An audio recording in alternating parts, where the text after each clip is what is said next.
Students, whatever homework is given to you, you have to submit it on the very next day between 8 am to 1 pm to the given WhatsApp number, and it is compulsory to submit your homework as your attendance will be marked on the basis of your submission.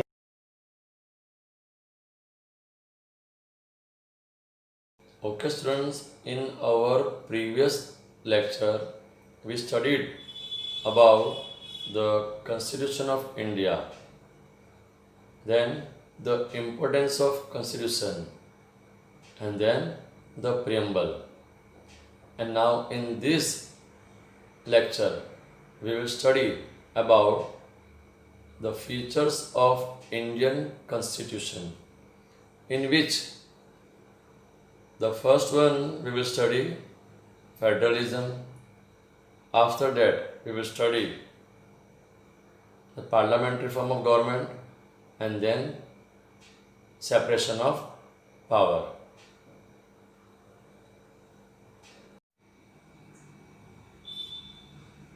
Okay students, now let us start. Next point, features of the Indian Constitution. इसका मतलब होता है भारतीय संविधान के लक्षण. The salient features of the Constitution of India are. भारतीय संविधान के महत्व के लक्षण. The first one is federalism. The makers of the Constitution understood that India is a vast and diverse country. जिसका मतलब होता है जो भारत देश के संविधान को जिन्होंने बनाया था उन्होंने समझा कि भारत देश एक बहुत ही विशाल और विविधताओं से भरा देश है. It was not possible for a single government to govern the entire country. कोई एक सरकार के लिए पूरे भारत देश को हैंडल करना, मैनेज करना या चलाना संभव नहीं था. Therefore, India adopted a federal government with a central government at center and state government to look after the states. इसलिए भारत देश ने फेडरल गवर्नमेंट को अपनाया. और यहाँ पे सेंट्रल लेवल पे सेंट्रल गवर्नमेंट माने केंद्रीय लेवल पे केंद्र सरकार and state governments to look after the states, और राज्य जो अलग अलग राज्य है वो राज्य लेवल पे राज्य सरकार. Local governments were created to look after the needs of the people, and the Panchayati Raj was introduced so that the villages of India could be governed efficiently. Local government को इसलिए बनाया गया था ताकि लोगों की जो ज़रूरतें हैं उस पर ध्यान रखा जाए, उसकी देखभाल की जाए. और पंचायत राज की शुरुआत इसलिए की गई थी ताकि भारत देश के जो गांव है उसको कुशलतापूर्वक बेहतरीन तरीके से चलाया जा सके, संभाला जा सके. The constitution contains 3 list of subjects on which each level of government can make laws. माने संविधान में विषयों की 3 लिस्ट है जिसमें सरकार के प्रत्येक जो लेवल है वो कायदा बना सकते हैं. This is done to ensure that the powers and responsibilities of each level are clearly listed out and there are no clashes between them. ऐसा यह भरोसा देने के लिए किया गया ताकि सरकार के प्रत्येक लेवल वो उनकी जवाबदारियां और उनकी सत्ता अलग अलग तरीके से संभाल सके और उनमें आपस में कोई संघर्ष ना हो. The state government derive their power from the constitution, not the central government. मानिए राज्य सरकारों को उनकी सत्ता संविधान से मिली है, नहीं कि केंद्र सरकार से. Okay students, now let us understand the second features of the constitution, and that is parliamentary form of government. इसका मतलब होता है संसदीय रूप की सरकार. Okay, now let us start.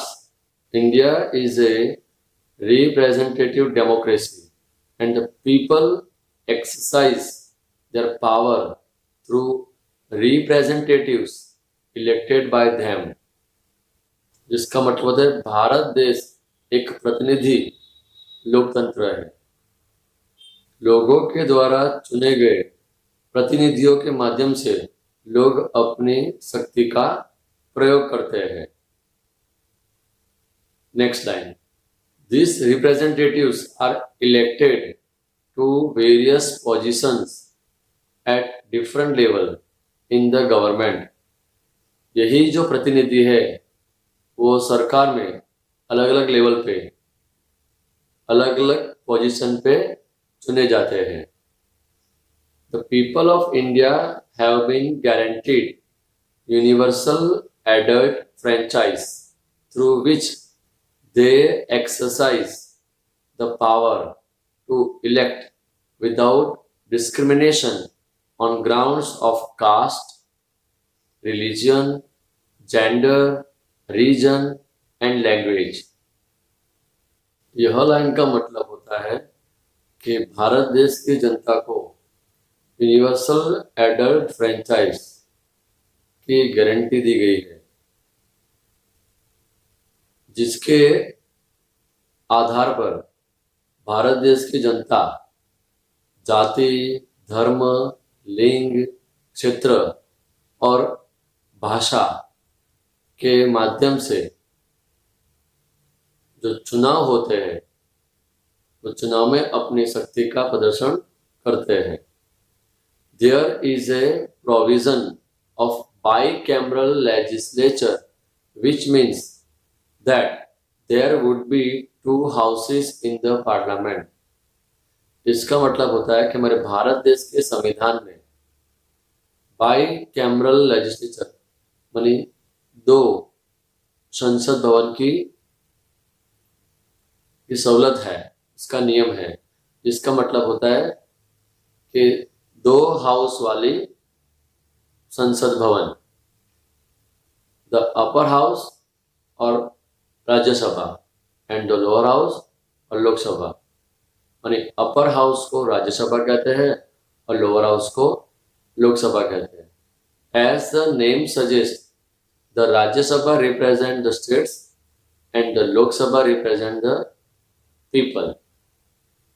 अब यहाँ पे नामों से ही पता चलता है कि राज्यसभा राज्यों का प्रतिनिधित्व करती है और लोकसभा जो होती है वो लोगों का प्रतिनिधित्व करती है. Okay students, now let us start the third important features of Indian Constitution, and the name of that feature is separation of power. इसका मतलब होता है सत्ता का विभाजन. During the 18th century, the French philosopher Montesquieu propagated the idea of separating the powers of the three organs of the government. जिसका मतलब होता है 18वीं सदी के दौरान फ्रेंच के फिलोसोफर जिनका नाम था मॉन्टेस्क्यू, जिन्होंने सरकार के तीन जो अंग है अलग अलग उनकी सत्ता अलग करने का विचार है उसको प्रचार किया था. The Indian constitution follows this idea propounded during the French revolution in 1789. मानी भारत देश का संविधान 1789 में जो फ्रेंच क्रांति हुई थी उसके दौरान यही विचार जो प्रचार किया था उसको फॉलो करता है। द थ्री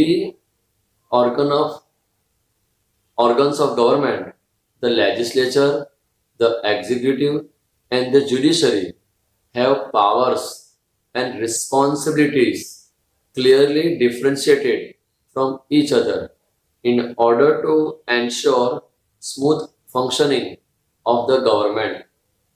जिसका मतलब होता है कि भारत देश की सरकार के तीन अंग, द